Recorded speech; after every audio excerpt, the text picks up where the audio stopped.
Quantas vezes você já viu a frase "tudo posso naquele que me fortalece" estampada em camisetas de academias, biografias de redes sociais ou até mesmo em adesivos de carros de luxo? Será que o apóstolo Paulo, ao escrever essas palavras inspiradas pelo Espírito Santo, estava pensando em recordes de levantamento de peso, conquistas financeiras ou no sucesso profissional que tanto buscamos nos dias atuais? É muito provável que a resposta seja um não bem profundo e reflexivo. Perceba que transformamos um dos textos mais profundos da caminhada cristã em um tipo de amuleto para a nossa autossatisfação, como se Deus fosse um combustível para os nossos desejos mais egoístas e terrenos. Quando olhamos para a forma como o mundo moderno utiliza Filipenses, capítulo 4, versículo 13, percebemos que a interpretação foi sequestrada por uma mentalidade de autoajuda que coloca o ser humano no centro e não a soberania de Deus. Essa abordagem transformou a fé em uma espécie de superpoder particular. Entenda uma coisa: se usarmos as Escrituras apenas para validar nossos planos de prosperidade, estamos perdendo a essência do que significa ser um seguidor de Cristo. Você já parou para pensar que, se o tudo posso significasse realizar todos os nossos sonhos, a vida de todos os cristãos seria uma sucessão ininterrupta de vitórias materiais?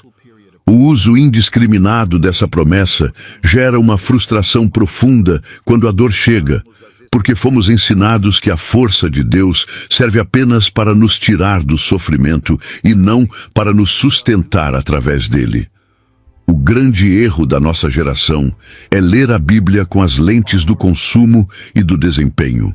Note o seguinte: quando o texto sagrado é reduzido a frases de efeito, ele perde seu poder de transformação espiritual e se torna apenas um consolo passageiro para o ego. Paulo não estava escrevendo um manual de como ser um vencedor segundo os padrões deste século, mas sim relatando uma experiência de profunda dependência divina que poucos de nós estamos dispostos a experimentar de verdade. Mas, se o significado não é o sucesso que imaginamos, o que o apóstolo estava realmente vivendo quando escreveu essas palavras em sua cela fria? Para entender o peso real dessa declaração, precisamos fechar os olhos e viajar para uma prisão em Roma, onde o autor desta carta se encontrava acorrentado. Não havia luz elétrica, não havia conforto térmico e muito menos a garantia de que haveria uma próxima refeição. Paulo não estava em um pódio recebendo uma medalha quando disse que tudo podia. Ele estava em um lugar de humilhação, cansaço físico e incerteza sobre o seu próprio amanhã. Ao escrever aos irmãos de Filipos, ele não estava celebrando uma conta bancária cheia, mas sim a providência de Deus que chegava através de ofertas simples enviadas por uma igreja que também era pobre. Imagine o contraste entre o cenário de escassez absoluta e a declaração de força que ecoa através dos séculos. A força mencionada por ele não vinha de uma autoestima elevada ou de um pensamento positivo inabalável. Seu corpo sentia o peso das privações. Seus olhos talvez estivessem cansados da penumbra da masmorra. É aqui que a beleza do texto se revela com mais força, pois o fortalecer de Cristo se manifesta justamente quando as nossas capacidades humanas chegam ao fim. Você consegue perceber a ironia de um homem preso, sem direitos e sem bens, afirmando que pode todas as coisas. Essa realidade nos obriga a confrontar a nossa própria noção de vitória.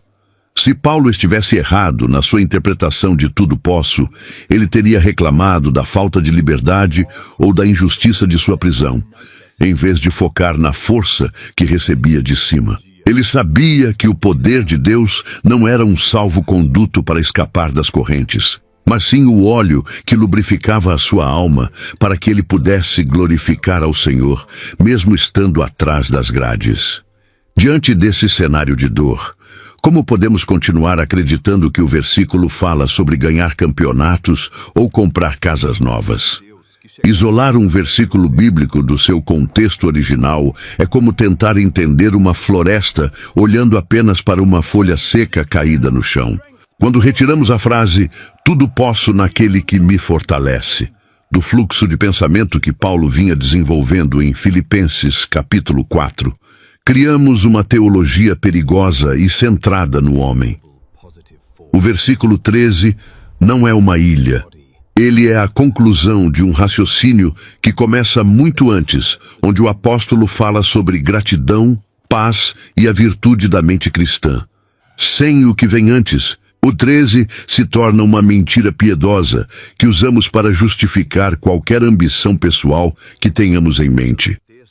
Você já notou como a falta de contexto pode transformar uma verdade em um erro teológico grave? Ao ignorar os versículos 10, 11 e 12, pulamos a parte onde Paulo explica o que é passar necessidade e o que é ser humilhado. A Bíblia não é um cardápio onde escolhemos apenas as partes que nos agradam e descartamos o que exige sacrifício ou renúncia. Entenda uma coisa. A força prometida no versículo 13 é o resultado de um aprendizado que passa pela submissão à vontade de Deus. Seja ela agradável ou extremamente difícil aos nossos olhos humanos. Se continuarmos a ler o versículo 13 como uma frase isolada, estaremos construindo nossa casa sobre a areia da conveniência. A integridade da palavra de Deus exige que respeitemos a intenção do autor e, principalmente, a direção do Espírito Santo na composição de toda a carta. Paulo não estava jogando palavras ao vento. Ele estava respondendo a um gesto específico de generosidade e explicando o segredo que o mantinha de pé. E esse segredo, que ele chama de contentamento, é exatamente o que precisamos explorar para não sermos mais enganados por interpretações superficiais.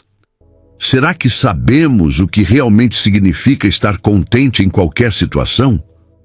Paulo menciona que aprendeu a viver contente em toda e qualquer situação. Perceba que o contentamento não é um dom espiritual que cai do céu de forma automática, mas uma disciplina cultivada no solo das experiências reais da vida. Ele usa o verbo aprender, o que sugere que houve um processo, muitas vezes doloroso, de desapego das circunstâncias externas para encontrar repouso na presença de Deus. No livro de Filipenses, capítulo 4, versículo 11, o apóstolo deixa claro que sua paz não dependia do que ele possuía no momento, mas de quem ele pertencia em toda a sua existência.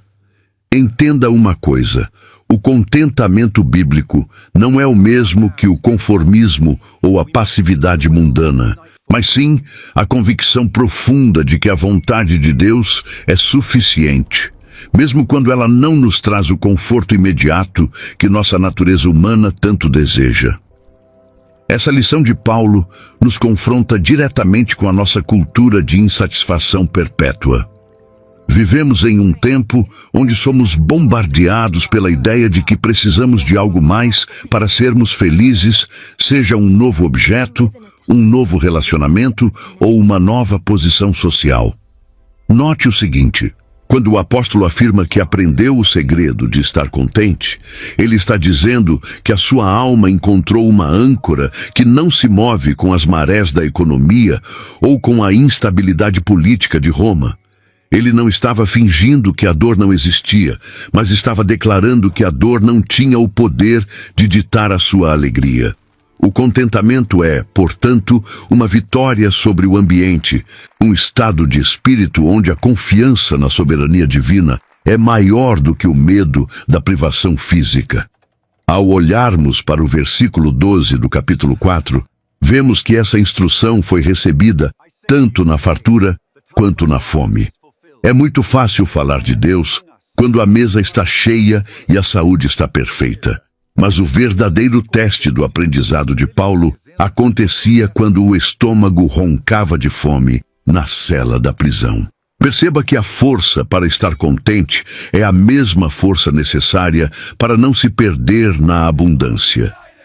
O aprendizado de que ele fala envolve uma reeducação completa do olhar, onde passamos a enxergar as mãos de Deus operando em cada detalhe, independentemente de estarmos em um palácio ou em uma masmorra.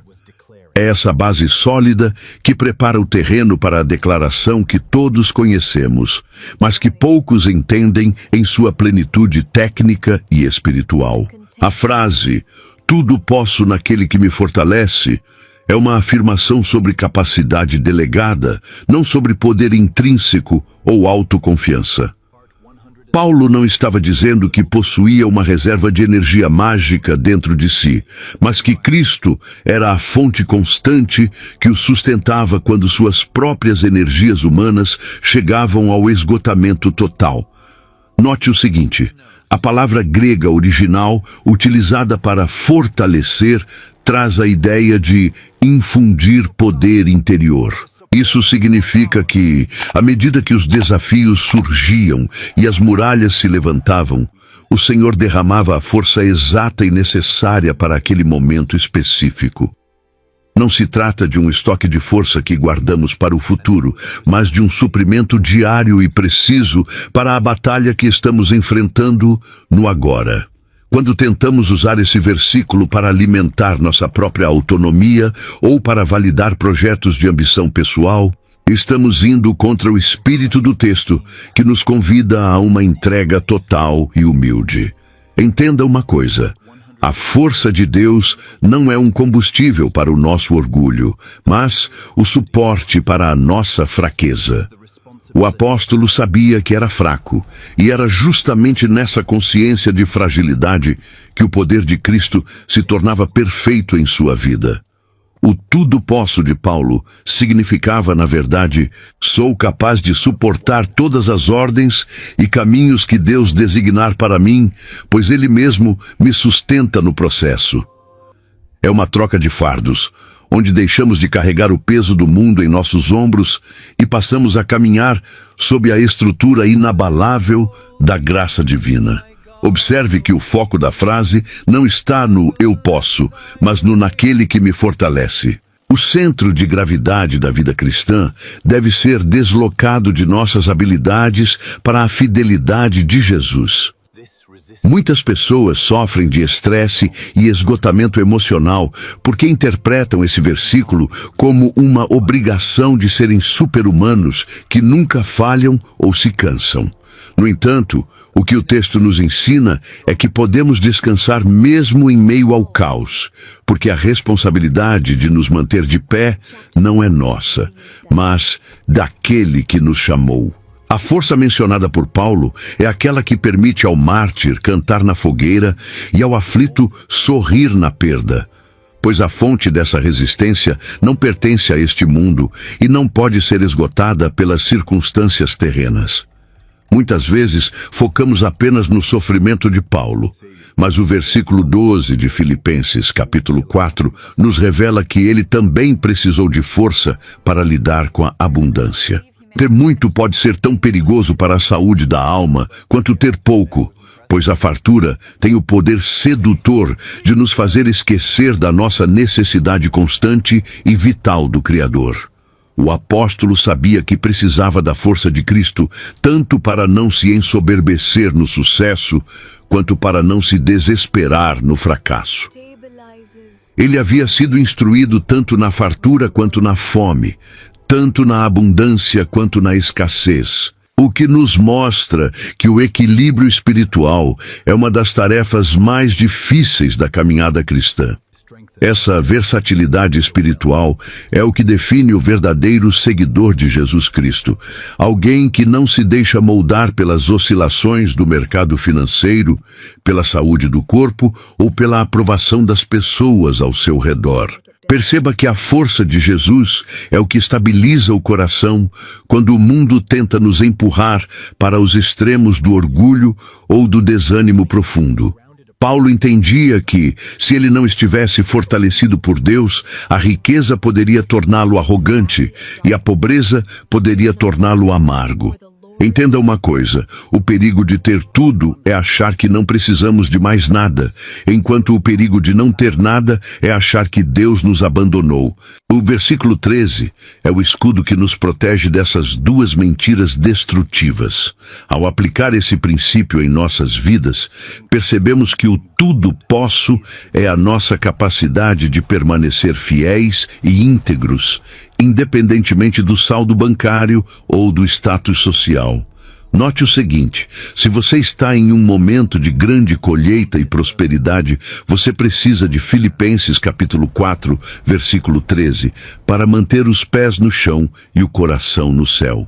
Se você está em um vale de sombra e escassez, você precisa do mesmo versículo para não permitir que a tristeza apague a sua esperança. A força que vem de Deus é o grande nivelador da vida humana, garantindo que a nossa identidade esteja firmada na rocha eterna e não nas areias movediças das circunstâncias temporais. É essa maturidade que nos permite caminhar com dignidade tanto em banquetes quanto em desertos. Se o conceito de sucesso para o mundo é o acúmulo de bens, fama e ausência de problemas, para o apóstolo Paulo, o sucesso era permanecer fiel ao seu chamado, independentemente das correntes em seus pulsos.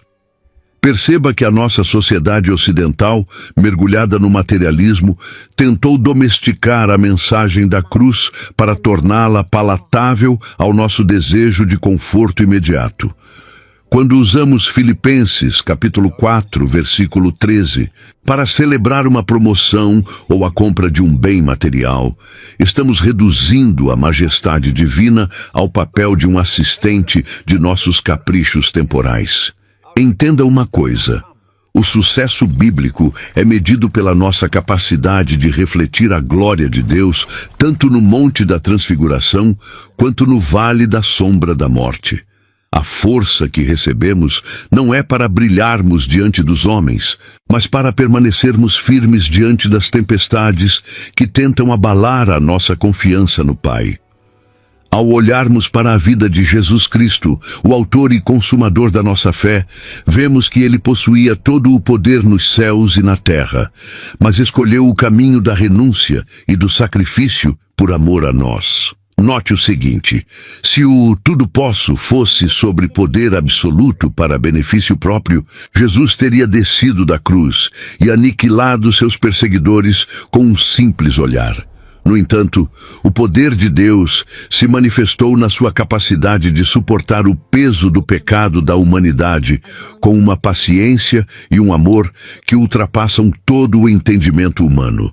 A verdadeira vitória não está em evitar o sofrimento a qualquer custo, mas em permitir que o sofrimento seja o palco onde a graça de Deus se torna visível para todos os que nos cercam. O apóstolo Paulo entendia que ser um vencedor no reino de Deus significa muitas vezes ser considerado um perdedor pelos padrões deste mundo que jaz no maligno.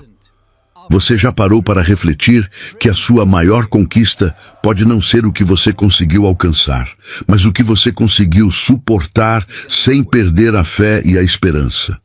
O texto bíblico nos convida a uma inversão de valores, onde a nossa força interior, alimentada pelo Espírito Santo, é muito mais valiosa do que qualquer conquista externa que a traça e a ferrugem podem consumir. Note o seguinte, quando você compreende que o Senhor é a sua porção, a ansiedade pelo amanhã e o medo da escassez perdem o domínio sobre o seu coração. O tudo posso é a declaração de independência da alma cristã em relação às flutuações da vida, permitindo que caminhemos com a cabeça erguida, mesmo quando o mundo ao nosso redor parece desmoronar completamente. A nossa segurança não vem do que temos nas mãos, mas de quem segura as nossas mãos em cada passo desta jornada terrena. Chegamos ao ponto onde precisamos decidir se continuaremos usando a palavra de Deus como uma fórmula mágica de autoajuda ou se permitiremos que ela nos transforme em discípulos resilientes e profundos. O convite de Paulo em Filipenses, capítulo 4, é para que abandonemos a superficialidade de uma fé que só funciona quando tudo vai bem. Entenda uma coisa, a força que Cristo nos dá não é um anestésico para as dores do mundo, mas um tônico para a nossa resistência espiritual. Perceba que Deus não prometeu nos livrar de todas as fornalhas, mas prometeu estar conosco no meio do fogo, garantindo que o calor das provações não destrua a nossa essência, mas apenas purifique o nosso caráter. A resiliência cristã nasce do conhecimento de que o nosso Redentor vive e que, no final de todas as coisas, a sua vontade boa, perfeita e agradável prevalecerá sobre qualquer sombra de dúvida. Muitos de nós passamos a vida pedindo que Deus mude as nossas circunstâncias, quando, na verdade, Ele quer usar as circunstâncias para nos mudar e nos fortalecer internamente.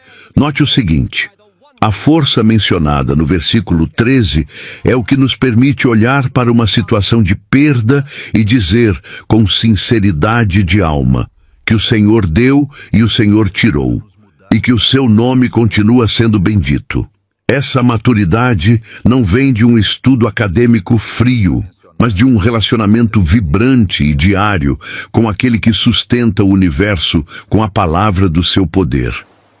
Quando paramos de tentar manipular o texto bíblico para que ele sirva aos nossos interesses, começamos a experimentar a verdadeira liberdade de sermos servidos pela força inesgotável de Cristo. Você está pronto para aceitar que o fortalecer de Deus pode significar dar a você a paciência para esperar e não necessariamente o poder para mudar o cenário agora? A jornada da fé exige que aprendamos a ler as entrelinhas da nossa própria história com as lentes da suficiência de Jesus. O tudo posso naquele que me fortalece é, em última análise, um hino de gratidão de um coração que encontrou o seu porto seguro fora das margens deste mundo passageiro. Perceba que, ao abraçar o verdadeiro significado deste versículo, você não se torna imune ao cansaço ou às lágrimas, mas se torna invencível diante do desespero e da derrota espiritual. Entenda uma coisa: a presença de Deus em sua vida é a garantia de que nenhuma noite é longa demais e nenhum deserto é vasto o suficiente para te separar do amor que está em Cristo Jesus.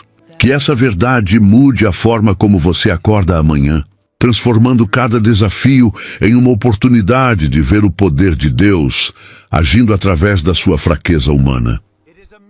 Viva a profundidade desta promessa e descubra que, com Ele, você realmente tem tudo o que é necessário para cada batalha que vier pela frente.